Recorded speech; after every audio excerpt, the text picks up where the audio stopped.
Now let's bring in Fox senior strategic analyst, retired General Jack Keane. General, let's just start with your thoughts on where we stand. What is it now, day 11, moving into day 12 of this war? Your overview. Well, we're 12 days into this, and certainly in the Russians' mind, they thought this was going to take 2 to 3 days, and the Ukrainians would pretty much lay down and not fight. And they only committed about a third of the forces that they had deployed into the area in the vicinity of Ukraine. So we're 12 days in now, and they really haven't taken a major city, Steve.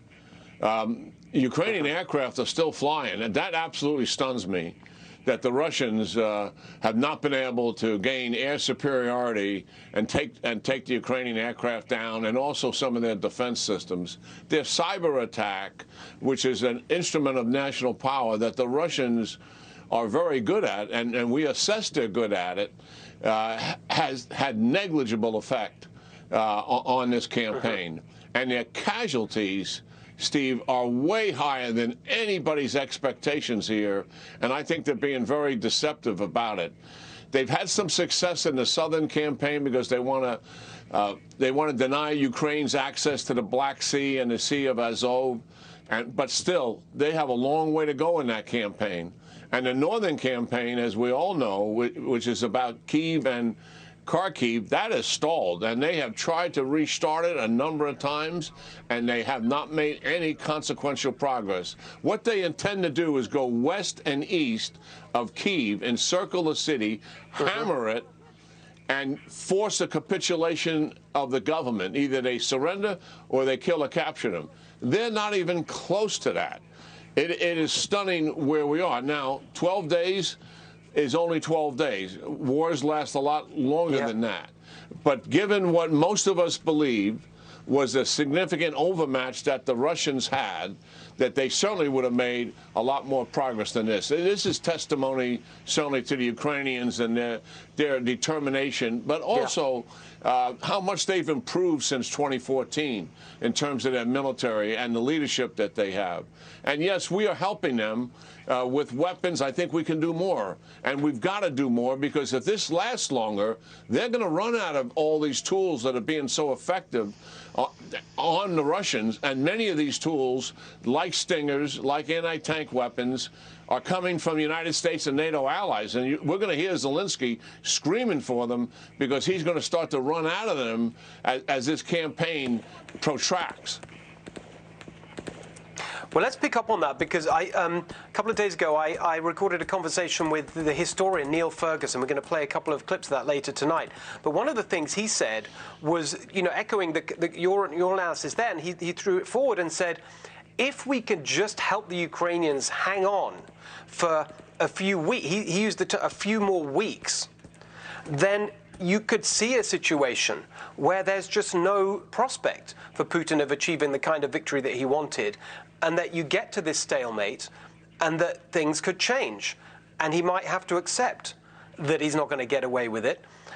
But the key to that is giving the Ukrainians enough equipment so they can hang on for another few weeks. Do you share that analysis? Yeah. I mean, there's no doubt about that. I mean, Putin has serious problems here.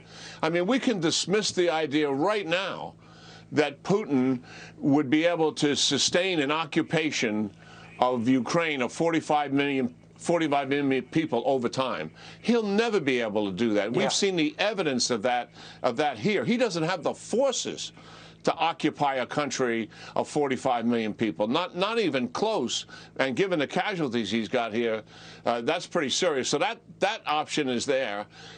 What we're talking about here is very real.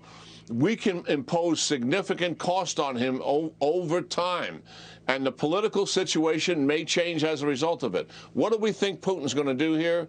One, he's going to pummel the civilian population. He'll have a lot more success bombing the civilian population, regrettably, and hammering it with artillery than he's having with the Ukraine military. And he wants to break the will of that population and break the will of its leaders by killing as many of them as they can. I think he's going to go reach out and say sanctions are an act of war. Providing weapons to the adversary, to these fascists, is also an act of war. And he's going to threaten the expansion of the campaign to the people who are doing that. Certainly, cyber is the easiest thing for him to use in going after the sanctions, and he has a significant cyber capability that has applied against us in the past. We will likely see him do that again. But listen, we have got to get all of this arms and equipment into them on a regular, sustained basis.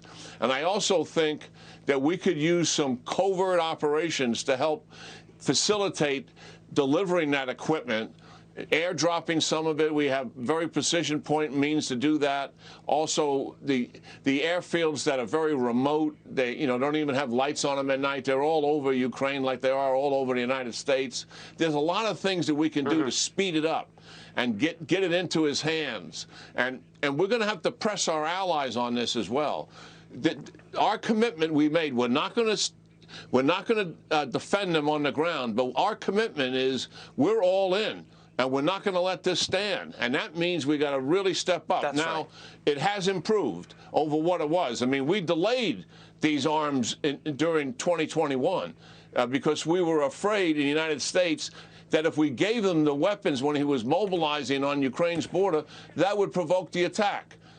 And that is shameful, and it's a lack of spine to come to a conclusion like that. So this is very important. I totally agree. The Ukrainians know full well that they're dragging this out over time is much to their favor, to be sure. Exactly, and we need to be there. And it's fantastic to have your analysis and your the specific points you made there about exactly what we need to do. We're going to keep up the pressure. General Keane. Hey, Sean Hannity here. Hey, click here to subscribe to Fox News YouTube page and catch our hottest interviews and most compelling analysis. You will not get it anywhere else.